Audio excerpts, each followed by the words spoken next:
아무리 그래도 그렇지. 너무 과장했네. 한국이 저렇게 좋은 시스템을 갖추고 있다면 미국이 먼저 하지 않았을까?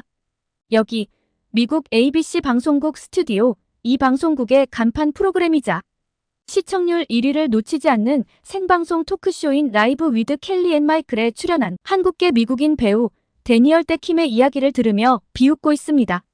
그게 말이 되냐며 과장이 심하다고 고개를 내젓던 이 여성은 얼마 후 한국 남자와 사랑에 빠졌다고 하는데요. 대체 무슨 일일까요? 오늘의 사연 시작합니다. 안녕하세요. 저는 미국 ABC 방송국의 라이브 위드 켈리 앤 마이클의 신입 PD인 에밀리 톰슨이라고 합니다. 제가 이렇게 한국 분들께 인사드릴 날이 올 줄은 상상도 못했는데요. 모든 건 제가 취직을 하고 첫 출근을 하던 날부터 시작됐습니다. 그날 아침은 정말로 심장이 터져버릴 것 같았어요. 방송국 로비에 들어서는 순간부터 긴장감이 온몸을 휘감았습니다. 엘리베이터 문이 열리자 부서 사람들의 시선이 일제히 저를 향했는데요. 저는 긴장한 나머지 옷깃을 만지작거리며 어색하게 웃었죠. 아마 좀 바보 같았을 거예요. 여기 우리의 새 식구 에밀리야. 모두 잘 부탁해. 팀장님의 소개에 직원들이 박수를 쳤습니다. 환영받는 기분이었지만 동시에 엄청난 부담감이 밀려왔어요. 내 실수로 생방송이 망하면 어쩌지? 그런 생각에 식은땀이 났습니다. 오늘 게스트가 누구지? 옆자리 선배가 물었어요. 데니얼 떼킴이요. 오, 그 섹시가이? 재미있겠는데? 선배의 말에 고개를 끄덕였지만 속으로는 사실 좀 실망했어요. 한국계 배우에게는 큰 관심이 없었거든요. 한국에 대해서 특별하게 알고 있는 게 없다 보니 오늘 방송 자체가 큰 기대가 되지 않았습니다. 하지만 제가 기획한 일도 아니고 오늘은 첫날이라 우선 뒤에서 지켜보는 것이 제일이니 조용히 입을 다물고 지켜보기로 했죠. 방송 시작 30분 전 스튜디오는 부산했어요. 카메라맨들은 장비를 점검하고 메이크업 아티스트들은 진행자들의 얼굴에 마지막 손질을 가했습니다. 저는 대본을 넘겨보며 오늘 방송의 흐름을 먼저 파악하고 있었습니다. 그때였습니다. 데니얼이 스튜디오에 들어섰어요. 그의 등장에 스태프들의 시선이 집중됐죠. 키가 크고 잘생긴 외모에 카리스마 있는 눈빛까지 제가 TV에서 보던 것보다 훨씬 더 멋져 보였습니다. 안녕하세요, 데니얼입니다. 오늘 잘 부탁드립니다. 그의 젠틀하고 환한 웃음에 뭔가 예감이 좋았어요. 그리고 드디어 방송이 시작되었습니다. 켈리와 마이클의 유쾌한 진행이 이어졌어요. 데니얼은 자연스럽게 대화에 참여하며 한국에 대한 이야기를 풀어갔습니다. 한국의 엘리베이터는 정말 대단해요. 실수로 잘못된 층 버튼을 눌러도 걱정 없죠. 그 버튼을 다시 누르면 취소돼요. 스튜디오의 놀라움에 탄성이 흘렀어요. 저도 모르게 와 정말요? 라고 중얼거렸습니다. 데니얼은 눈을 반짝이며 계속해서 말을 이어갔어요. 네, 정말이에요. 이건 정말 간단한 기능이지만 일상을 훨씬 편리하게 만들어주죠. 특히 아이들이 장난으로 여러 층 버튼을 눌렀을 때 유용해요. 켈리가 흥미롭다는 표정으로 물었어요. 그런 아이디어는 어떻게 생각해냈을까요? 한국 사람들은 정말 천재적이에요. 데니얼이 답했습니다. 그들은 항상 일상생활을 더 편리하게 만들 방법을 고민하죠. 그리고 그 아이디어를 실현시키는 기술력도 갖추고 있고요. 마이클이 끼어들었어요. 다른 편리한 점도 있나요?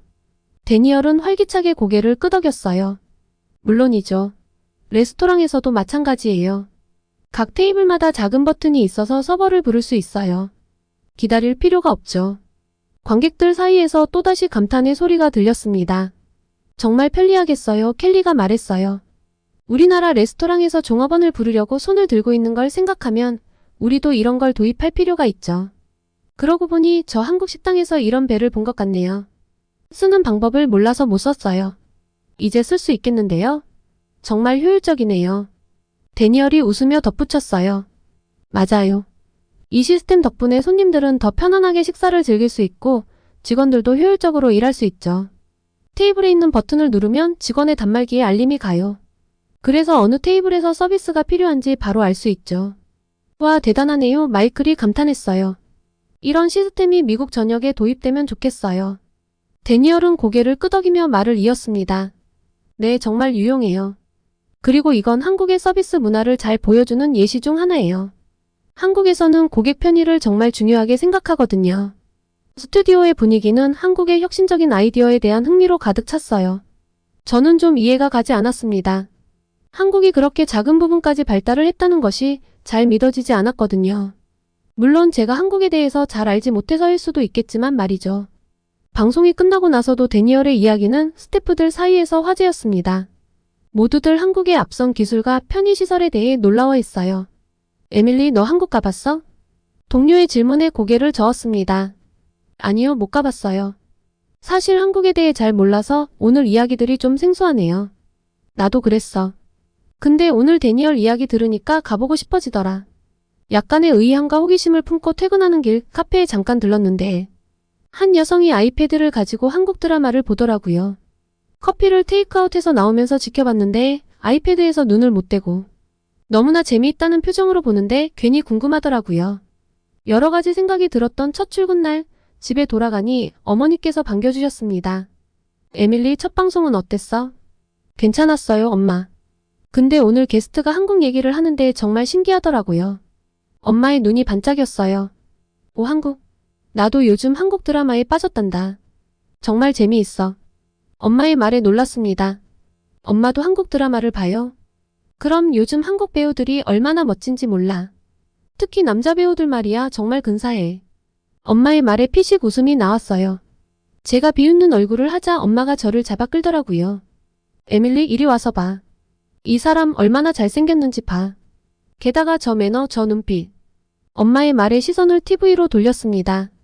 화면 속 남자 배우는 확실히 잘생겼어요.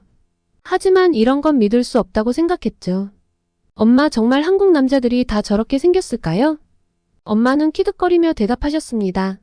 그럴 리가 있겠니? 하지만 꿈꾸는 건 자유잖아. 저녁을 먹으며 엄마와 이야기를 나눴습니다. 엄마는 한국 문화에 대해 열정적으로 말씀하셨어요. 에밀리, 너도 한번 한국 가봐. 정말 멋진 나라야. 음식도 맛있고 사람들도 친절하대. 나는 한국 드라마에 빠져버린 내 친구들하고 조만간 한국에 가기로 약속했다. 하루 종일 한국 메들리만 들었던 날 왠지 귓가에 잊히지가 않더라고요. 휴대폰을 들어 유튜브에 들어갔습니다. 한국 브이로그, 한국 여행 브이로그를 검색해보니 정말 많은 영상들이 떴어요. 여행을 간 외국인들은 하나같이 한국인들의 친절함, 깔끔한 인천공항, 쾌적한 지하철에 감탄하고 있었습니다. 아, 엄청난 치안도 다들 감탄하더라고요. 정말 저렇게 안전하고 쾌적하다고? 한국이? 이날 새벽 늦게까지 엄청나게 한국에 대해 찾아보다 겨우 잠이 들었습니다. 그리고 다음날 놀라운 소식을 접하게 됐어요. 이날 저녁은 친구와 저녁 약속이 있었거든요. 식사를 하는데 글쎄 얘가 결혼을 한다는 거예요. 결혼을 한다고? 얘는 몇 번의 연애가 너무 상처였다며 다시는 연애를 하지 않겠다며 이를 벅벅 갈았는데 갑자기 왜 이렇게 말이 바뀌었는지 너무 궁금했습니다. 소피아, 무슨 일이야? 갑자기 결혼이라니? 소피아가 수줍은 미소를 지으며 말했어요. 에밀리, 나도 믿기지 않아. 하지만 정말 특별한 사람을 만났어. 어떤 사람인데? 어떻게 만났어? 한국인이야. 여행을 왔었는데 우리 가게를 들렀어. 그런데 여행 일정 내내 가게에 오더라고. 그러면서 대화를 텄고 사랑에 빠졌지. 뭐? 한국인이라고? 저도 모르게 목소리가 높아졌어요. 어제부터 한국과 대체 뭐가 있는 걸까요? 와, 정말 뜻밖이다. 근데 문화 차이 같은 건 없어? 물론 있지. 하지만 그게 오히려 우리 관계를 더 특별하게 만들어. 서로의 문화를 배우고 이해하는 과정이 정말 재미있어. 그리고 나는 한국이 너무 재밌고 좋아. 한동인 소피아의 한국 예찬이 이어졌습니다. 얼마나 한국이 좋은지, 한국 사람들이 친절한지 쉬지 않고 이야기하는 소피아를 보며 한국 홍보대사 같다고 생각을 했죠. 아무래도 자기가 결혼할 남자가 한국 사람이니 지금은 눈에 나쁜 게 들어오지 않을 시기지 하고 있는데 소피아가 갑작스레 부탁을 했습니다. 에밀리, 내 결혼식 들러리가 되어줄래? 내가 내 곁에서 이 특별한 순간을 함께 해주면 좋겠어. 순간 가슴이 따뜻해졌어요. 당연하지. 영광이야, 소피아. 소피아가 환하게 웃었어요. 고마워, 에밀리. 아, 그리고 한 가지 더, 그날 너의 파트너는 한국인이야. 아무래도 예비 신랑이 한국인이다 보니 남자 쪽은 반은 미국인, 반은 한국인이 될 것 같아. 뭐? 순간 당황스러웠지만 소피아를 위해 용기를 내기로 했어요. 알았어, 괜찮아. 재미있을 것 같네. 고마워, 에밀리. 넌 정말 최고의 친구야. 그리고 헤어지려는데 소피아가 한마디를 덧붙였습니다. 내 파트너는 내가 특별히 멋진 한국 친구로 했다고. 너 아마 마음에 쏙 들걸? 잘해봐. 얘는 무슨 소리냐며 아무렇지 않은 척하고 집에 들어와 여느 때와 같이 생활을 이어나갔습니다. 하지만 영 집중이 되지 않더라고요. 살을 좀 빼야 할까? 피부가 좀 요새 별로인가? 결혼식까지 얼마나 남았지? 출근을 해서도 영 집중이 안 되더라고요. 에밀리, 무슨 일 있어? 요새 엄청 신경 쓰이는 일 있나 보네. 입사 동기가 물어봤어요. 잠시 망설이다 대답했습니다. 친구 결혼식 들러리를 하게 됐어. 근데 파트너가 한국인이래. 은근히 신경이 좀 쓰이네. 와, 대박. 요즘 한국 남자들 인기 많잖아. 좋은 기회 아니야? 잘해보라며 호들갑을 떠는 동료의 말에 어색하게 웃었습니다. 일단 제가 만나보지도 못한 사람을 뭐 이렇게 신경을 쓰고 있는 건지 스스로 이해가 안 갔어요. 제가 생각해도 좀 어이가 없었죠. 이날 저녁을 먹다 엄마에게 소피아의 결혼 소식과 들러리를 한국 사람과 파트너로 하게 되었다고 했더니 엄마는 흥분하며 말씀하셨습니다. 아이고, 우리 에밀리. 이거 운명이구나. 어서 한국 드라마 좀 보고 공부해야겠어. 저는 주책이라며 웃어넘겼습니다. 하지만 저는 이날 밤부터 엄마와 둘이 앉아 한국 드라마를 보기 시작했어요. 이게 바로 한국의 매력인가? 아침이 밝아올 때쯤 문득 깨달았습니다. 제가 이날 이때껏 잘 알지 못했던 한국 문화에 조금씩 빠져들고 있다는 걸요. 그리고 이제 곧 실제 한국인을 만나 모든 것을 직접 확인하게 될 거라는 사실에 가슴이 뛰었습니다. 결혼식 전날 소피아가 저를 불렀어요. 에밀리, 내일 내 파트너들 민수를 미리 만나보는 게 어때? 서로 어색하지 않게. 순간 당황스러웠지만 용기를 내어 대답했죠. 그래, 좋아. 어디서 만날까? 우리 집 근처 카페에서 만나자. 7시에 괜찮아? 약속 시간이 다가오자 긴장감이 더욱 고조됐어요. 거울 앞에서 옷매무새를 고치며 스스로에게 말했죠. 진정해, 에밀리. 허물켜지 말고. 카페에 도착하자 소피아가 손을 흔들며 저를 불렀어요. 그리고 그녀 옆에 앉아있는 남자를 보는 순간 숨이 멎는 것 같았죠. 에밀리, 이쪽은 민수야. 민수, 이쪽이 내가 말했던 에밀리. 민수는 부드러운 미소로 인사했어요. 안녕하세요, 에밀리. 만나서 반가워요. 그의 목소리는 조금 어색한 억양이 있었지만 정중하고 친절했어요. 그리고 민수 씨는 생각보다 평범했어요. 그런데 편안하더라고요. TV에서 본 한국 배우들처럼 완벽하게 잘생기진 않았지만 나름의 매력이 있었어요. 깔끔하고 좋은 향기도 났고요. 대화를 나누면서 민수가 참 매력적이라는 사실을 깨달았어요. 한국에 대한 이야기도 했는데요. 그가 말하는 한국은 TV에서 보던 것과는 조금 달랐죠. 더 현실적이고 더 인간적이었어요. 사실 한국도 다른 나라와 똑같아요. 좋은 점도 있고 나쁜 점도 있죠. 하지만 저는 그 모든 것을 포함해 제 나라를 사랑해요. 민수의 말에 고개를 끄덕였어요. 그의 솔직함이 좋았죠. 소피아는 우리 둘을 번갈아 보며 활짝 웃었어요. 둘이 잘 어울리는 것 같아. 내일 결혼식에서 멋진 모습 기대할게. 그 말에 민수와 저는 서로를 바라보며 어색하게 웃었죠. 하지만 이상하게도 마음이 편안해졌어요. 카페를 나서며 민수가 조심스럽게 물었어요. 에밀리, 혹시 내일 결혼식장까지 같이 가는 게 어떨까요? 제가 차로 데리러 갈게요. 이 사람 매너도 좋네? 슬며시 미소가 지어졌습니다. 네, 좋아요. 감사합니다. 다음날 아침 민수가 약속한 대로 저를 데리러 왔어요. 차 안에서 우리는 어색한 침묵을 깨기 위해 이런저런 이야기를 나눴죠. 에밀리, 혹시 한국 음식 좋아하세요? 사실 많이 못 먹어봤어요. 제가 새로운 음식을 시도해보는 걸 잘 못해서요. 그런데 친구가 한 번 절 한식당에 데려갔었는데 거기서 먹었던 불고기가 맛있었어요. 민수의 얼굴에 미소가 번졌어요. 첫 경험이 나쁘지 않다니 다행이네요. 다음에 기회가 되면 제가 맛있는 한국 음식점으로 모시고 갈게요. 그 말에 왠지 모르게 가슴이 두근거렸어요. 남의 결혼식에 제가 두근거리다니 미친 거죠? 결혼식장에 도착해서 우리는 각자의 역할을 준비했어요. 들러리 드레스를 입고 거울을 보는데 문득 민수의 모습이 눈에 들어왔죠. 정장을 입은 그의 모습이 꽤나 멋져 보였어요. 에밀리, 정말 아름다워요. 민수의 진심 어린 칭찬에 얼굴이 붉어졌어요. 고마워요, 민수. 당신도 정말 멋져요. 이날 사실 소피아의 결혼식이 기억에 잘 남지 않았습니다. 계속 민수만 쳐다봤던 것 같아요. 애프터 파티에서 민수와 춤을 몇 번을 췄나 몰라요. 그리고 이 깊어갈수록 저는 점점 더 민수에게 끌리고 있다는 걸 깨달았어요. 그는 드라마 속 완벽한 남자 주인공은 아니었지만 진실되고 따뜻한 사람이었죠. 애프터 파티가 끝나고 민수가 저를 집까지 데려다 줬습니다. 오늘 정말 즐거웠어요, 에밀리. 다음에 또 만날 수 있을까요? 그의 말에 망설임 없이 대답했어요. 네, 좋아요. 집에 들어와 거울을 보니 제 얼굴에 미소가 가득했어요. 이제야 진짜 현실과 마주한 것 같았죠. 그리고 그 현실이 생각보다 훨씬 더 아름답다는 걸 깨달았어요. 침대에 누워 오늘 하루를 되새겨 보았어요. 한국인에 대한 그리고 한국 문화에 대한 제 편견이 얼마나 잘못됐는지 깨달았죠. 민수를 통해 보게 된 한국은 드라마 속 환상은 아니었지만 훨씬 더 따뜻했던 것 같아요. 소피아의 결혼식 이후 저는 민수와 종종 연락을 했습니다. 민수는 일 때문에 미국을 주기적으로 갔어야 해서 미국에 오면 절 꼭 보고 갔어요. 아니면 영상통화 메시지로 계속 소통을 했죠. 이렇게 민수와 추억이 쌓여가면서 한국 문화에 대해 더 많이 알게 되었습니다.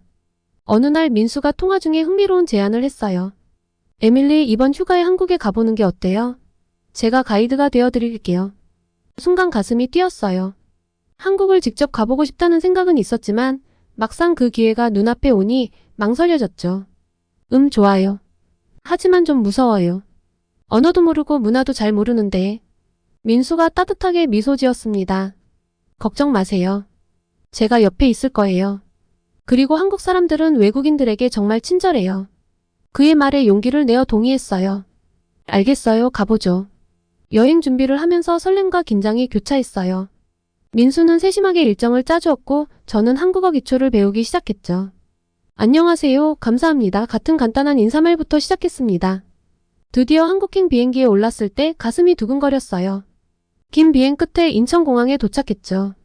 공항에 발을 딛는 순간 이미 한국의 분위기가 느껴졌습니다. 어서 오세요, 한국에.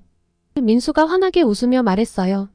서울로 향하는 공항철도에 탔을 때 민수가 말했던 것들이 하나둘 눈에 들어왔습니다. 와, 정말이네요. 여기 와이파이가 잘 터져요.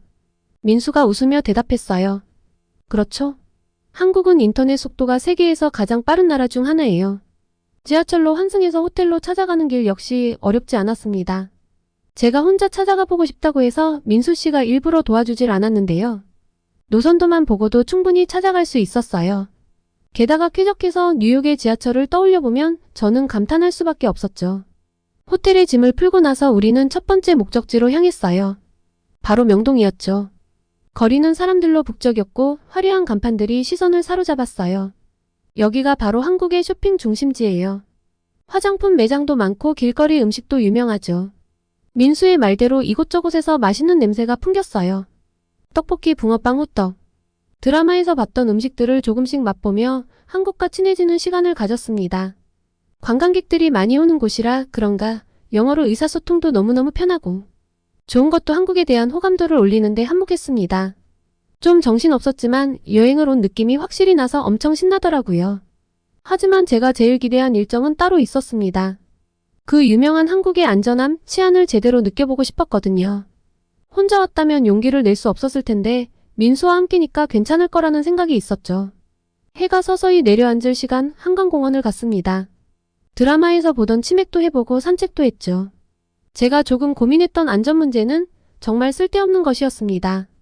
다들 저녁에 가족끼리 나와 산책을 하고 강아지를 데리고 나와 즐기고 연인끼리 강바람과 야경을 즐기고 있었어요. 노을이 예쁘게 깔리는 한강은 정말 아름다웠습니다. 와, 정말 아름다워요.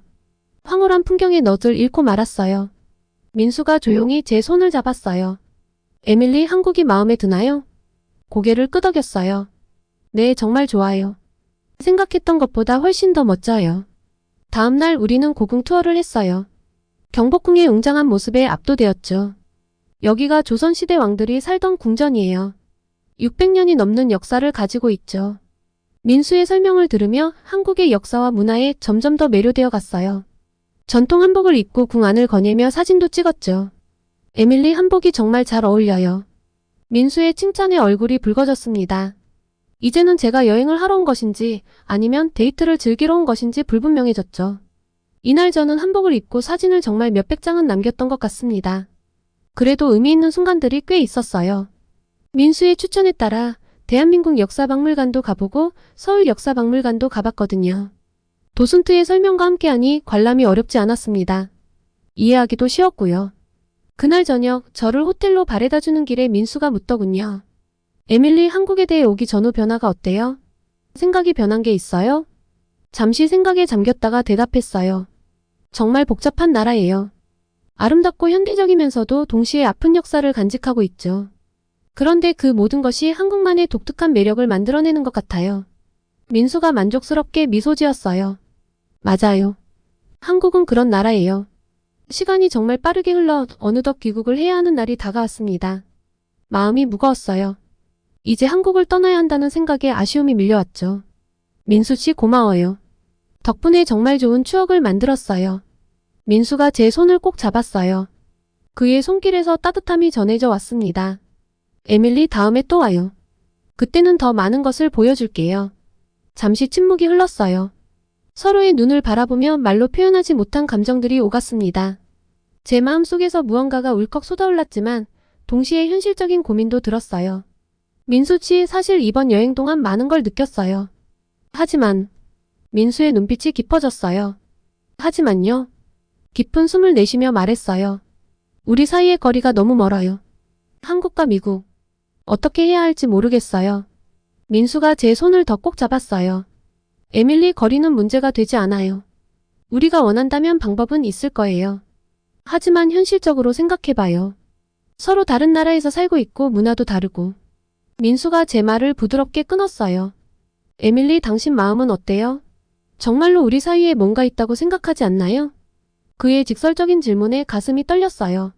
솔직해져야 했습니다. 있어요. 하지만 그럼 됐어요. 민수가 단호하게 말했어요. 나머지는 우리가 함께 해결해 나갈 수 있어요. 거리요? 내가 미국으로 갈 수도 있고 당신이 한국에 올 수도 있어요. 문화 차이?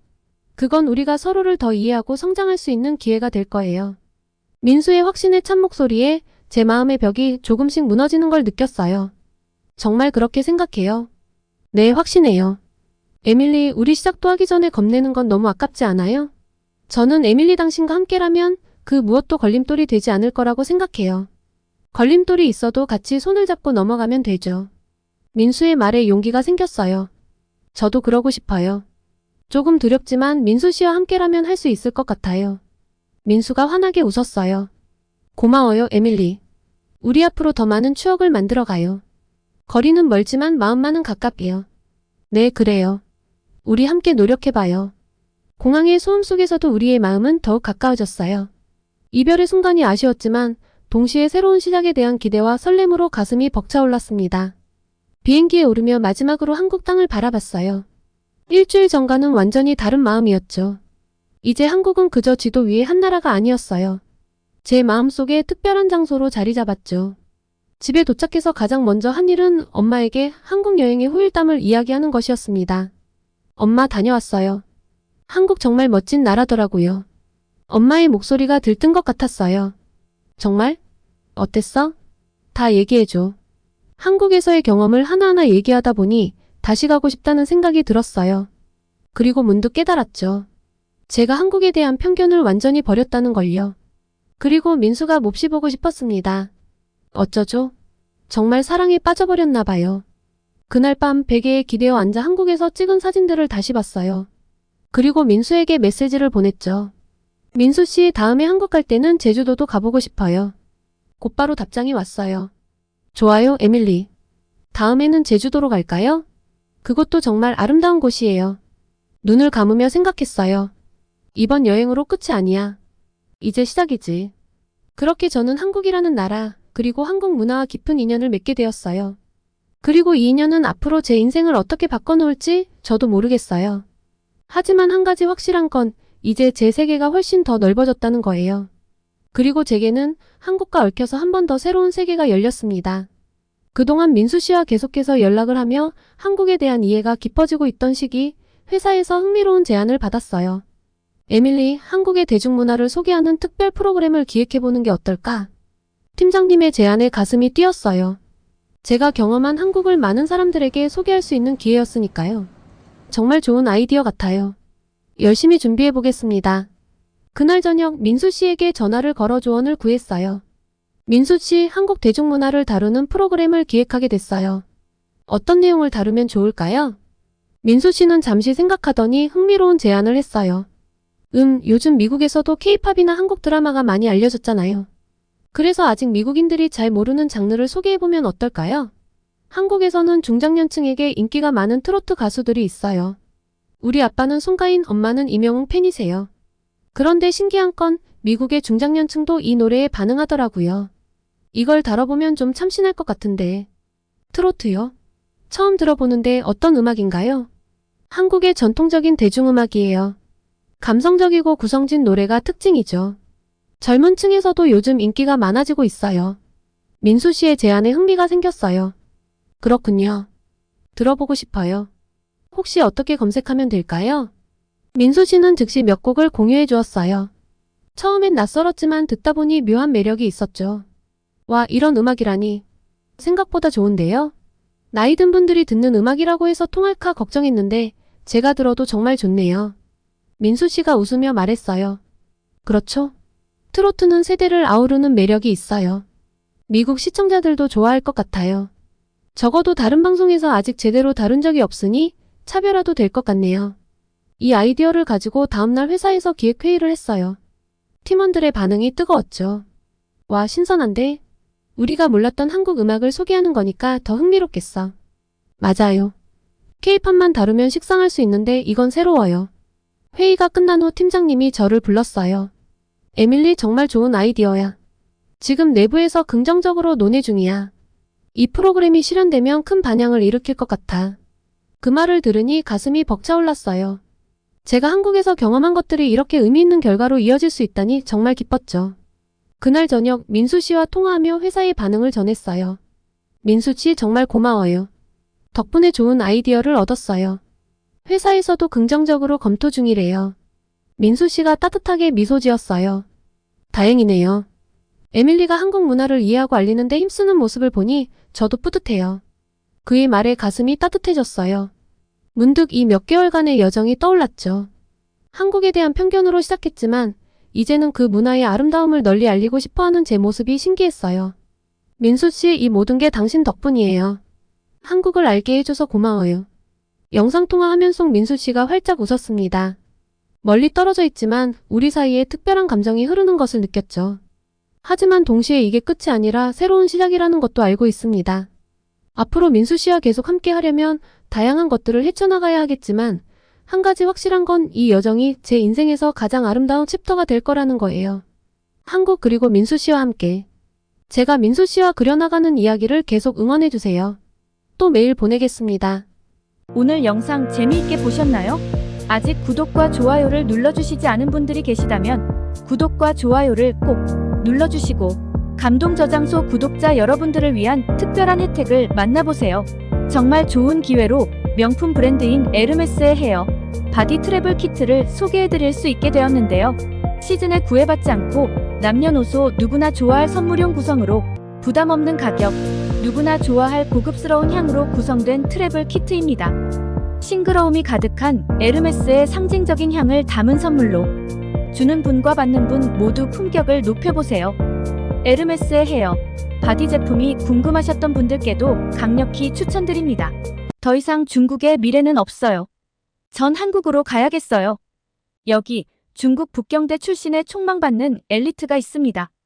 유명 음식점을 운영하는 아버지, 지역 공산당 간부인 어머니 밑에서 자라나 중국의 유명 일간지 기자로 일하던 그야말로 아쉬울 것 없던 여성인데요. 어느 날 갑자기 한국행을 선언해 모두에게 충격을 주었다고 하네요. 대체 무슨 사연일까요? 오늘의 사연 시작합니다. 안녕하세요. 저는 장멍윤이라고 합니다. 한국에 도착한 지 며칠 되지 않아 이렇게 메일을 보내는데요. 지금 이 이야기를 시작하는 제 마음이 무겁네요. 솔직히 말씀드리면 제 가족들이 아직 중국에 있어서 모든 걸 터놓고 말하기가 쉽지 않습니다. 하지만 제가 중국에서 겪은 일들, 제가 본 것들을 나누고 왜 한국에 오게 되었는지 꼭 이야기하고 싶었어요. 이름이나 제가 다녔던 전 직장을 솔직히 알리기 어려운 점 이해 부탁드립니다. 제가 중국에서 한국으로 올 때 정말 많은 비난이 있었습니다. 절 이해하지 못하겠다며 손가락질을 했던 사람들이 대부분이었죠. 중국에서 많은 특권을 누리고 아쉬울 것 없는 직업을 가졌는데 대체 왜 한국에 계약직으로 가냐며 머리에 총을 맞은 것 아니냐고도 했고요. 맞습니다. 제가 정말 아쉬울 것 없이 잘한 건 인정합니다. 베이징의 화려한 도심 한복판, 제가 자란 집은 마치 작은 궁전 같았거든요. 창밖으로 보이는 도시의 빛나는 마천루들, 그리고 그 아래로 끊임없이 흐르는 차들의 행렬. 어린 시절의 제게는 그 모든 것이 당연한 일상이었습니다. 아버지는 대규모 요식업 체인을 운영하시는 성공한 사업가셨고, 어머니는 지역 공산당에서 높은 직책을 맡고 계셨어요. 두 분 모두 바쁘셨지만 제게는 항상 최고의 것들을 안겨주셨습니다. 멍인, 넌 우리의 자랑이야. 내가 뭘 하든 빛나게 해낼 거라 믿는다. 아버지의 말씀이 아직도 귓가에 생생해요. 그 말을 들을 때마다 가슴이 뜨거워졌던 기억이 나네요. 저는 그 기대에 부응하고자 열심히 공부했고 결국 북경대학교에 입학하게 되었습니다. 대학 생활은 제게 새로운 세상을 열어주었어요. 다양한 배경의 학생들을 만나고 새로운 지식을 접하면서 제 시야가 넓어지는 걸 느꼈죠. 하지만 지금 돌이켜보면 그때의 저는 여전히 금빛 우리 안에 갇혀 있었던 것 같아요. 세상의 불평등이나 부조리에 대해 들었지만 그것이 제 현실이라고는 전혀 생각하지 못했으니까요. 부끄럽지만 진실을 회피했던 것도 같습니다. 졸업 후 저는 중국의 유명 일간지에 입사하게 되었어요. 유창한 영어 실력 덕에 저를 데리고 가려는 곳이 많아서 골라서 취업을 할 수준이어서 취업도 어렵지 않았습니다. 드디어 기자가 되겠다는 꿈을 이룬 첫 출근 날, 가슴이 두근거리던 그 느낌을 아직도 잊을 수가 없어요. 붉은 벽돌로 지어진 웅장한 사옥, 분주하게 오가는 기자들, 그리고 편집실에서 들려오는 키보드 소리까지 모든 것이 제게는 새롭고 흥미진진했습니다. 장 기자, 우리 신문사의 자랑이 되어주길 바라네. 진실을 전하는 것, 그것이 우리의 사명이야. 편집장님의 말씀에 저는 고개를 끄덕이며 결의를 다졌죠. 하지만 그때의 저는 신문사에서 이야기하는 진실이라는 것이 어떤 의미인지 정확히 알지 못했어요. 처음 맡은 기사는 지역 경제 발전에 관한 것이었어요. 번화가의 새로운 쇼핑몰 오픈, 첨단 기술 기업의 성장 등을 다루었죠. 제가 쓴 기사가 신문에 실렸을 때의 그 뿌듯함이란 말로 표현할 수 없을 정도였어요. 부모님도 무척 자랑스러워하셨고 친구들도 축하 메시지를 보내왔습니다. 그렇게 시간이 흘러갔어요. 저는 점점 더 중요한 기사들을 맡게 되었고 제 이름이 알려지기 시작했습니다. 하지만 지금 생각해보면 그때의 제 기사들은 모두 표면적인 것들 뿐이었어요. 화려한 성과와 발전상만을 다루었지 그 이면에 숨겨진 문제들은 보지 못했던 거죠. 멍인, 내 기사 정말 훌륭해. 우리나라의 발전상을 아주 잘 보여주고 있어. 동료 기자의 칭찬에 저는 그저 미소 지었습니다. 하지만 지금 돌이켜보면 그때의 저는 진정한 의미의 기자가 아니었던 것 같아요. 그저 보이는 대로 들리는 대로만 쓰고 있었으니까요. 제 삶은 순탄했고 미래는 밝아 보였습니다. 하지만 제 마음 한구석에는 작은 의문이 자라나고 있었어요. 이게 정말 전부일까? 내가 보지 못하고 있는 것은 없을까? 그때 저는 이 의문이 제 인생을 완전히 뒤바꿔 놓을 거라고는 상상도 못했습니다. 마음속에 있던 의문은 아주 우연한 계기로 답을 찾게 되었습니다. 그리고 제 삶에는 엄청난 지각 변동이 찾아왔어요. 어느 날 아침, 저는 평소와 다름없이 커피 한 잔을 마시며 뉴스를 확인하고 있었어요. 그런데 화면에 비친 영상은 저를 충격에 빠뜨렸습니다. 중국을 강타한 대규모 홍수 소식이었죠. 그리고 전화벨이 울렸습니다. 장 기자, 즉시 현장으로 가야 해. 이번 홍수 상황을 취재해와. 편집장의 다급한 목소리에 저는 곧바로 짐을 싸기 시작했습니다. 기차에서 내려 현장에 도착했을 때 제 눈앞에 펼쳐진 광경은 그야말로 물지옥이었습니다. 거센 비바람에 흔들리는 나무들, 물에 잠긴 도로와 건물들, 그리고 그 사이로 필사적으로 대피하는 사람들의 모습. 제 심장이 쿵쾅거리기 시작했어요. 끔찍한 현장을 고스란히 담아 생생한 리포트를 데스크로 급하게 보냈죠. 그런데 돌아온 답이 충격적이었습니다. 장 기자, 정부의 대응과 구조 활동에 초점을 맞추세요. 피해 상황은 간단히만 언급하고요. 편집장의 지시에 저는 한숨을 내쉬었습니다. 현장에서 목격한 참상을 있는 그대로 전하지 못하는 것이 너무나 안타까웠지만 저는 결국 반복적으로 수정 지시가 계속해서 나오는 것을 견디지 못했습니다. 원래 기사를 대폭 수정해서 양쯔강 유역의 홍수 상황과 정부의 대응에 대해 간략히 언급하고 구조 활동의 성과를 부각시켰죠. 하지만 마음 한구석이 무거웠습니다. 그 후 며칠 동안 저는 계속해서 현장을 돌아다녔습니다. 양쯔강 하류에 위치한 안우이성의 상황은 특히 심각했어요. 곳곳이 물에 잠겨 있었고 주민들은 절망에 빠져 있었습니다. 한 마을에서는 주민들이 직접 제방을 쌓고 있었습니다. 정부의 지원이 늦어지자 스스로를 지키기 위해 나선 것이죠. 저는 그들의 모습을 카메라에 담았습니다. 하지만 이 영상도 사진도 결국 신문사 홈페이지에 올라가지 못했습니다. 정부 대응의 미흡함을 보여줄 수 있는 내용은 안 됩니다. 데스크의 말에 저는 좌절감을 느꼈습니다. 진실을 전하는 것이 언론의 역할 아닌가요? 대학에서 배웠던 언론의 역할은 존재하지 않았습니다. 하지만 저는 계속 열정적으로 취재를 이어갔어요. 하나라도 진실을 더 알리는 게 제가 할 역할이라고 생각했거든요. 그로부터 며칠 후 양쯔강 중류의 산샤댐 상황을 취재하러 갔을 때였습니다. 댐의 수위가 위험 수준에 도달했다는 소식을 듣고 서둘러 현장으로 향했죠. 도착해보니 댐 관리자들의 얼굴에는 긴장감이 가득했습니다. 초당 7만 6천 세제곱미터의 물이 유입되고 있습니다. 댐 건설 이래 최대치입니다. 관리자의 말에 저는 등골이 오싹해졌습니다. 만약 이 댐이 무너진다면 어떻게 될지 그 결과는 상상도 하기 싫었습니다. 하지만 이런 심각한 상황도 제대로 보도되지 않았습니다. 대신 산샤댐이 홍수를 효과적으로 통제하고 있다는 식의 기사만 통과가 되었죠. 취재를 마치고 돌아오는 길, 저는 깊은 고민에 빠졌습니다. 진실을 전하지 못하는 현실, 그리고 그 속에서 살아가야 하는 제 자신에 대해 말이죠. 내가 이러려고 길을 쓰고 공부해 대학을 나왔던가? 하지만 지금 당장 제가 할 수 있는 일은 없었습니다. 정부의 신속한 대응과 구조활동을 중점적으로 다루고 피해 상황은 최소화하라라는 정부에서 내려온 언론 보도 지침을 따라갈 수밖에 없었죠. 물론 이 과정에서 제 나름대로 타협점을 찾아 쓰긴 했습니다. 완전한 거짓말을 하기는 싫지만 그렇다고 모든 진실을 말하면 아예 데스크에서 통과가 되지 않으니 정부의 대응을 중심으로 기사를 썼지만 최대한 피해 상황도 언급하려 노력했습니다. 하지만 어떻게 변명을 한다 한들 그저 부끄러운 일이죠. 기자로서 자격 미달이라는 생각이 들었습니다. 이 사건 이후로 저는 더 이상 예전의 제가 아니었어요. 매사에 의문을 품기 시작했고 보도되는 내용과 실제 상황 사이의 괴리를 민감하게 느끼기 시작했습니다. 그리고 그 과정에서 점점 더 큰 진실을 마주하게 될 줄은 몰랐죠. 홍수 취재 이후 저는 중국의 현실에 대해 더 깊이 파고들기 시작했습니다. 그 과정에서 우리나라 경제의 구조적 문제들이 눈에 들어오기 시작했어요. 부동산 버블, 청년 실업, 소비 위축까지 이런 문제들이 서로 얽혀 거대한 그림자를 만들고 있었죠. 특별기획 기사를 준비하기로 마음먹었습니다. 이 문제들을 파헤치고 사람들에게 알리는 것, 그것이 제가 할 수 있는 일이라고 생각했어요. 하지만 동시에 두려움도 컸습니다. 이런 보도가 가져올 위험을 모르지 않았거든요.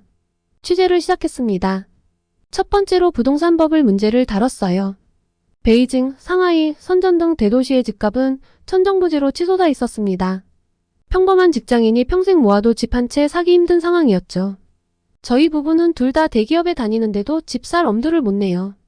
대출받아 겨우 집을 샀다가 물가 오르고 금리 오르면 어떡해요? 그냥 평생 월세 살기로 했어요. 30대 중반의 한 직장인 부부를 만났을 때 그들의 체념한 표정이 아직도 눈에 선합니다. 그들의 이야기는 빙산의 일각일 뿐이었어요. 다음은 청년 실업 문제였습니다. 대학을 갓 졸업한 젊은이들이 일자리를 찾지 못해 방황하고 있었어요. 취업난이 심각해지면서 랜디, 그러니까 눌러앉은 젊은이라는 신조어까지 생겼더군요. 4년 동안 열심히 공부했는데 졸업하고 보니 갈 곳이 없어요. 대기업은 꿈도 못 꾸고 중소기업은 워낙 경쟁이 치열해서 결국 배달 일을 하고 있어요. 한 청년의 말에 가슴이 아팠습니다. 그의 눈에서 절망과 분노를 동시에 볼 수 있었어요. 소비 위축 문제도 심각했습니다. 경기 침체와 물가 상승으로 사람들의 지갑이 닫히고 있었어요. 한때 번화가였던 상가들이 하나둘 문을 닫고 있었죠. 작년만 해도 손님들로 북적였는데 요즘은 하루 종일 앉아 있어도 손님이 한 명도 안 올 때가 있어요. 이러다 문 닫아야 할지도 모르겠어요. 20년 넘게 식당을 운영해온 아주머니의 한숨 섞인 목소리가 아직도 귓가에 맴돕니다. 취재를 하면 할수록 사람들의 고통과 절망이 생생하게 와닿았어요. 제가 너무 세상을 모르고 있었다는 자책감이 커져 이런 현실을 알려야 한다는 사명감이 커졌습니다. 하지만 동시에 두려움도 커졌어요. 이미 한 번 홍수 취재건으로 문제가 되었기에 이런 기사를 쓰면 어떤 일이 벌어질지, 정부에서 어떤 지침을 내려보낼지 자연스럽게 걱정이 되기 시작했습니다. 밤마다 악몽을 꾸었습니다. 제가 쓴 기사 때문에 회사가 문을 닫고 동료들이 실직하는 꿈이었어요. 때로는 제가 체포되는 꿈을 꾸기도 했죠. 하지만 그럴 때마다 취재 과정에서 만난 사람들의 얼굴이 떠올랐습니다. 그들의 이야기를 전해야 한다는 책임감이 두려움을 이겼어요. 결국 기사를 완성했습니다. 흔들리는 중국 경제의 기둥들이라는 제목의 특별기획 시리즈였어요. 부동산 버블, 청년 실업, 소비 위축 문제를 상세히 다루었죠. 현장의 목소리를 최대한 담아내려 노력했습니다. 기사를 제출하기 전날 밤 오랫동안 고민했어요.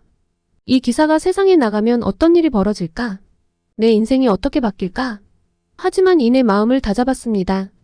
이것이 제가 기자로서 해야 할 일이라고, 그리고 우리 사회를 위해 필요한 일이라고 믿었으니까요. 다음날 아침 떨리는 마음으로 편집실로 향했습니다. 이제 제 기사가 어떤 운명을 맞이하게 될지, 그리고 그 결과로 제 인생이 어떻게 바뀔지 알 수 없었지만 한 가지는 확실했어요.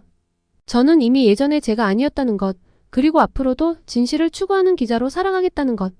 하지만 제 이런 노력은 예상대로였습니다. 데스크에서 단칼에 거절당했죠. 장 기자, 이런 내용은 절대 보도할 수 없어. 당의 경제정책을 비판하는 것으로 보일 수 있어.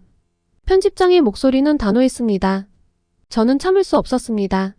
하지만 이건 모두 사실입니다. 우리가 이런 현실을 보도하지 않으면 누가 합니까? 이게 우리 기자의 역할 아닙니까? 제 항의에 편집실은 순간 얼어붙었습니다. 모두의 시선이 저를 향했죠. 그때 평소 저를 아껴주시던 왕 선배가 다가와 제 팔을 잡았습니다. 멍인, 잠깐 나와보지. 커피 한잔 하자. 사무실을 나와 카페에 도착했을 때 왕 선배의 표정은 무거웠습니다. 멍인, 넌 아직 세상을 모르는구나. 그가 한숨을 쉬며 말을 이었습니다. 내가 금수저 출신이고 북경대를 나왔다고 해서 특별한 건 아니야. 당에 반하는 행동은 누구에게도 용납되지 않아. 하지만 선배, 우리가 진실을 보도하는 게 말이죠. 진실? 선배가 쓴웃음을 지었습니다. 우리나라에서 진실이란 당이 정한 것일 뿐이야. 내가 쓴 기사 같은 건 허위정보 유포로 처벌받을 수 있어. 그는 목소리를 낮추고 계속 말을 이었습니다. 우리나라의 언론 통제가 얼마나 심각한지 알아? 모든 주요 언론사는 당의 선전부 직속이야. 우리가 쓰는 모든 기사는 검열을 거쳐. 심지어 소셜미디어 포스팅까지도 감시받고 있어. 저는 충격에 빠졌습니다. 물론 어느 정도의 통제가 있다는 건 알고 있었지만 그래도 기자들의 권리는 어느 정도 보장된다고 생각했거든요. 그게 다가 아니야. 그의 목소리가 더욱 낮아졌습니다. 우리나라의 감시 체계를 알아? 전국에 2억 개가 넘는 CCTV가 설치되어 있어. 얼굴 인식기술, 빅데이터 분석까지 당국은 우리의 모든 행동을 추적할 수 있어. 하지만 그건 범죄 예방을 위한 거 아닌가요? 제가 물었습니다. 물론 그런 목적도 있지. 하지만 주된 목적은 사회 통제야. 신장 위구르 자치구에서 일어난 일을 알고 있니? 저는 고개를 저었습니다. 신장에 대해서는 늘 모호한 이야기만 들어왔을 뿐이었습니다. 당국은 재교육 캠프라고 부르지만 사실상 강제 수용소야. 수백만 명의 위구르인들이 그곳에 갇혀 있어. 그들의 죄는 그저 자신들의 문화와 종교를 지키려 했다는 것뿐이야. 제 머릿속이 혼란스러워졌습니다. 이런 일이 21세기 중국에서 벌어지고 있다니 믿기 힘들었습니다. 그리고 반체제 인사들의 운명. 그가 계속해서 말했습니다. 가장 운이 좋으면 가택연금이지. 하지만 대부분은 더 비참한 운명을 맞이해. 실종, 구금, 고문, 심지어 강제 장기 적출까지. 설마 그렇게 잔인한 짓이 진짜일까요? 제 목소리가 떨렸습니다. 이게 현실이야, 멍인. 내가 쓴 기사가 보도된다면 넌 곧바로 반국가 행위자로 낙인 찍힐 거야. 내 부모님은 어떻게 될 것 같아? 한창 대학 입시 준비 중인 내 동생의 미래는? 선배의 말에 제 온몸의 전율이 일었습니다. 처음으로 제가 살아온 세계의 실체를 마주하게 된 순간이었습니다. 그럼 저는 아무것도 할 수 없는 건가요? 제 목소리가 작아졌습니다. 왕 선배는 잠시 침묵했다가 천천히 말을 이었습니다. 할 수 있는 일이 전혀 없는 건 아니야. 하지만 매우 조심해야 해. 그리고 때를 기다려야 하지. 지금 당장 내가 할 수 있는 건 살아남는 거야. 그리고 준비하는 거지. 카페를 나왔을 때 저는 완전히 다른 사람이 된 것 같았습니다. 제가 알고 있던 세상은 허상이었고 이제야 진짜 현실을 보게 된 것 같았죠. 그날 밤 저는 오랫동안 잠을 이루지 못했습니다. 제가 앞으로 어떤 길을 가야 할지, 무엇을 해야 할지 고민했습니다. 하지만 한 가지는 분명했습니다.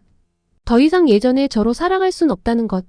하지만 제 마음의 변화와는 달리 데스크는 절대 변할 생각이 없었습니다. 저는 그날 이후 특별관리 대상이 되어 데스크에서 아예 기사 내용을 다 잡아주기 시작했습니다. 장 기자, 이번 경제지표 기사는 좀 더 긍정적으로 써야겠어. 성장률을 2% 정도 올려서 작성하게. 매번 거짓 보도를 강요하는 편집장의 지시를 들으며 가슴속에서 불길이 치솟는 걸 느꼈어요. 그의 말에 고개를 끄덕이긴 했지만 속으로는 비명을 지르고 있었죠.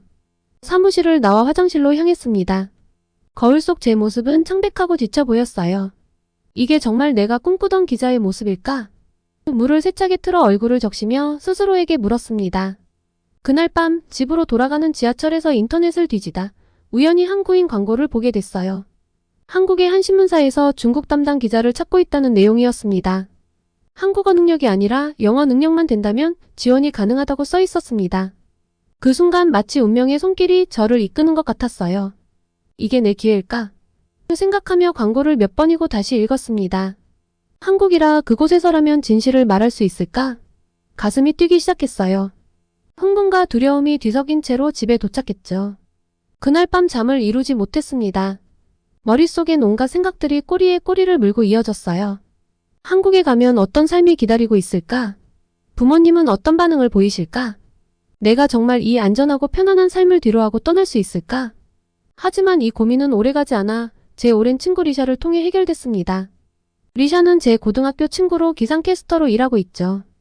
퇴근 후 만난 리샤가 이야기했습니다. 멍인 큰일이야, 중국으로 새로운 태풍이 북상 중이래. 리샤의 목소리에 걱정이 가득했어요. 근데 그게 뭐가 큰일이야? 매년 있는 일 아냐? 제가 물었죠. 리샤는 주위를 둘러본 뒤 낮은 목소리로 말했어요. 지난번 홍수 피해가 제대로 복구되지 않았어. 이 상황에 태풍의 위험성을 축소해서 보도하라는 지시가 내려왔어. 리샤의 눈에 눈물이 고이는 걸 봤어요. 난 더 이상 이렇게 살 수 없을 것 같아.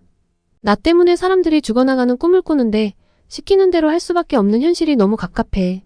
그 순간 제 마음속에 있던 모든 의심이 사라졌어요. 이건 더 이상 개인의 문제가 아니었죠.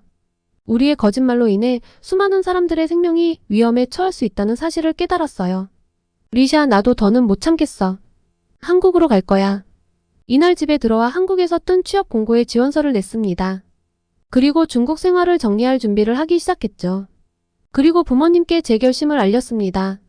사실 일방적인 통보였어요. 예상대로 격렬한 반대에 부딪혔습니다. 내가 미쳤구나. 여기가 얼마나 좋은데. 너 내가 곱게 키워주니까 세상 무서운 줄을 모르는데. 지금 한국에 계약직으로 가겠다는 거야? 이 좋은 직장을 놔두고? 아버지의 분노 섞인 목소리가 집안을 울렸습니다. 어머니는 눈물을 흘리며 말씀하셨죠. 멍이나, 우리가 널 위해 얼마나 노력했는지 알잖니. 가슴이 찢어지는 것 같았습니다. 하지만 이미 결심은 섰어요. 부모님, 정말 죄송해요. 하지만 전 이대로 살 수 없어요. 진실을 말하고 싶어요. 사람들의 생명을 지키고 싶어요. 눈물을 흘리며 말했습니다. 며칠간의 격렬한 논쟁 끝에 부모님은 마지못해 동의하셨어요. 어머니는 한숨을 쉬며 말씀하셨죠. 내가 행복하기만 하면 된다. 아버지는 여전히 화가 나 보였지만 마지막엔 이렇게 말씀하셨어요. 조심해라. 언제든 돌아올 수 있다는 걸 잊지 마라. 짐을 싸는 동안 온갖 감정이 밀려왔습니다. 두려움, 기대, 슬픔, 흥분까지 창밖으로 보이는 베이징의 풍경을 바라보며 이 도시와의 이별을 준비했어요. 20년이 넘는 세월 동안 나를 품어준 이 도시를 떠난다는 게 실감나지 않았죠. 미련 없이 사직서를 던지고 회사를 나오던 날 홀가분한 기분도 들었습니다. 이런 저에 대한 동료들의 반응은 제각각이었죠. 정신 나갔어? 이 좋은 직장을 왜 그만둬? 너 같은 금수저나 할 수 있는 선택이지. 우리 같은 일반인은 꿈도 못 꿔. 특히 후자의 말에 저는 마음이 아팠습니다. 제가 금수저라서가 아니라 양심에 따라 행동하는 것뿐인데 말이죠. 하지만 그들의 입장을 이해하지 못하는 것은 아니었습니다. 생계를 위해 또는 두려움 때문에 침묵하는 그들의 모습이 안타까웠습니다. 그리고 제가 마지막으로 만날 사람이 있었어요. 제게 진실을 알려준 왕 선배였습니다. 카페에서 마주 앉은 왕 선배는 깊은 한숨을 내쉬었습니다. 사실 난 내가 부러워. 내가 한 선택이 옳다는 걸 알지만 나는 그럴 용기가 없어. 제가 존경하던 선배로부터 칭찬을 받으니 조금 머쓱하더군요. 어색하게 웃는데 선배가 말을 이었습니다. 문제를 느끼고 개선하기 위해 노력을 했고, 그리고 현실의 벽에 부딪혔을 때 과감한 탈출을 하는 것. 넌 이것만으로도 좋은 기자야. 한국에 가서 중국의 진실을 많이 보도하고 중국 사람들에게도 현실을 보게 만들어줘. 넌 할 수 있을 거야. 행동하는 멋진 내 후배를 응원해. 왕 선배의 말에 제 눈시울이 붉어졌습니다. 선배의 응원에 힘을 얻은 저는 더욱 단단한 결심을 하게 되었습니다. 고맙습니다, 선배님. 꼭 진실을 알리겠습니다. 그리고 언젠가 선배님과 다시 함께 일할 수 있는 날이 오길 바랍니다. 공항으로 향하는 차 안에서 베이징의 거리를 바라봤습니다. 익숙한 건물들, 표지판들, 사람들. 모든 것이 새롭게 보였어요. 마치 처음 보는 것처럼요. 과연 다시 이곳으로 돌아올 수 있을까? 하는 생각이 들었죠. 보안 검색대를 통과하고 출국장으로 향하는 순간 가슴이 두근거렸습니다. 이제 돌이킬 수 없다는 걸 깨달았어요. 뒤를 돌아보니 부모님이 서 계셨죠. 눈물을 참으며 손을 흔들었습니다. 비행기에 오르며 깊은 숨을 내쉬었습니다. 이제 새로운 삶이 시작되는 거예요. 두렵지만 동시에 설레는 마음이 가득했죠. 창밖으로 베이징이 점점 작아지는 걸 보며 생각했습니다. 이제 진짜 기자가 될 수 있겠지? 진실을 말할 수 있는 그곳으로 가는 거야. 인천공항에 발을 디디는 순간 가슴이 뛰었어요. 이제 정말 새로운 삶이 시작되는 거죠. 공항을 빠져나오며 한국의 첫 공기를 마셨습니다. 왠지 모르게 후련한 기분이 들더라고요. 택시를 타고 서울로 향하는 길, 창밖 풍경이 신기하기만 했어요. 고층 빌딩들, 한글로 가득한 간판들. 모든 게 새롭고 흥미로웠죠. 하지만 동시에 이상하리만치 편안함도 느껴졌어요. 아마도 중국과 비슷하면서도 다른 분위기 때문이었겠죠? 제가 한국에 간다는 소식을 듣고 한국으로 유학을 갔던 제 친척 동생이 한달음에 마중을 나와주어 이런저런 이야기를 하며 서울을 구경했습니다. 사람들이 자유롭게 대화를 나누고 웃고 떠드는 모습이 눈에 들어왔죠. 문득 중국에서는 늘 주변을 경계하며 말을 조심했던 게 떠올랐어요. 그제야 실감이 났어요. 정말 자유로운 나라에 왔구나 라는 것이 실감이 됐죠. 자유롭게 인터넷을 사용하고 이야기하고 거리낌 없는 삶. 단 하루 만에 저는 엄청난 깨달음을 얻었습니다. 숙소에 돌아와 휴대폰을 켰어요. 오늘 하루 동안 느낀 점들이 너무 많아서 어딘가에 털어놓고 싶었죠. 익명 SNS 앱을 열고 조심스럽게 글을 썼어요. 중국과 한국의 차이점, 한국의 자유로운 분위기, 놀라운 기술 수준, 그리고 문화산업의 힘에 대해 솔직하게 적었죠. 글을 올리고 얼마 지나지 않아 알림이 울리기 시작했어요. 처음엔 기대 반 걱정 반으로 댓글을 열어봤는데 순간 충격을 받았어요. 예상치 못한 악성 댓글들이 쏟아지고 있었거든요. 넌 배신자야. 한국에 가서 뭘 배웠길래 이런 소리를 해? 조국을 모욕하는 내 글을 보니 역겹다. 마치 폭풍우 속에 휩쓸린 것 같았어요. 제 의도와는 전혀 다르게 받아들여지고 있었죠. 해명하려고 댓글을 달았지만 상황은 더 악화됐어요. 중국의 장점을 모르는 내가 무슨 자격으로 비교해? 너 같은 애들 때문에 우리나라가 욕먹는 거야. 댓글들을 읽으며 가슴이 아팠어요.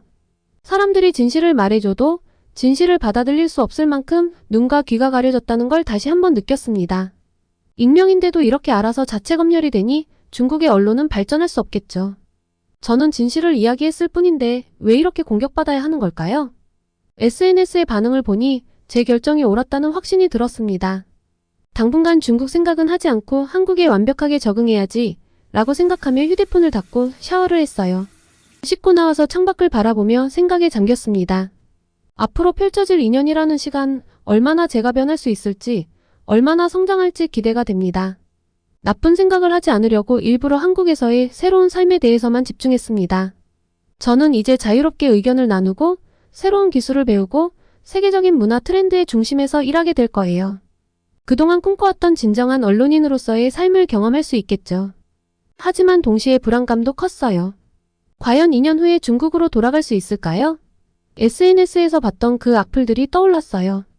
제가 쓴 기사들이 중국에서 어떻게 받아들여질지, 그리고 그로 인해 제 미래가 어떻게 달라질지 아무도 모르는 일이니까요. 그래도 지금은 앞으로 나아가는 것에 집중해야 해요. 우선 한국어부터 열심히 배울 생각입니다. 일을 할 때 영어로 소통하면 된다지만 그래도 한국어를 제대로 배우는 게 좋을 것 같아요. 그래서 제 목표는 6개월 안에 기본적인 의사소통은 가능하도록 1년 안에는 업무에 지장 없을 정도로 한국어 실력을 끌어올리는 게 목표예요. 그래서 2년 후에 계약직이 아닌 정규직으로 전환되는 꿈을 꿔봅니다. 유창한 한국어로 인터뷰를 하고 날카로운 통찰력으로 한국과 중국 그리고 세계를 바라보는 저의 모습이요. 그때의 저는 지금보다 더 넓은 시야와 깊은 이해를 가진 언론인이 되어 있겠죠. 하지만 가장 큰 과제는 이 모든 경험을 어떻게 중국에 전달할 수 있을 것인가 하는 거예요. 제가 배운 것들을 어떻게 하면 중국의 발전에 도움이 되게 할 수 있을까요? 제가 한국에 머무르는 동안 이 문제에 대한 답을 꼭 찾는 것을 목표로 쉼없이 달려보려고 합니다. 그렇게 된다면 저를 비난했던 사람들, 그리고 제 선택을 마음에 들어 하지 않았던 부모님께도 충분한 답이 될 거라고 생각해요. 아마 이 이야기가 소개되는 날, 저는 새 회사에 출근해서 낯선 시간을 보내고 있을 텐데요. 새로운 저의 출발에 많은 응원을 해주시면 감사하겠습니다. 아직 한국이 낯설지만 잘 적응해서 또 한 번 이야기를 전하겠습니다. 오늘 영상 재미있게 보셨나요? 아직 구독과 좋아요를 눌러주시지 않은 분들이 계시다면 구독과 좋아요를 꼭 눌러주시고 감동저장소 구독자 여러분들을 위한 특별한 혜택을 만나보세요. 정말 좋은 기회로 명품 브랜드인 에르메스의 헤어 바디 트래블 키트를 소개해드릴 수 있게 되었는데요.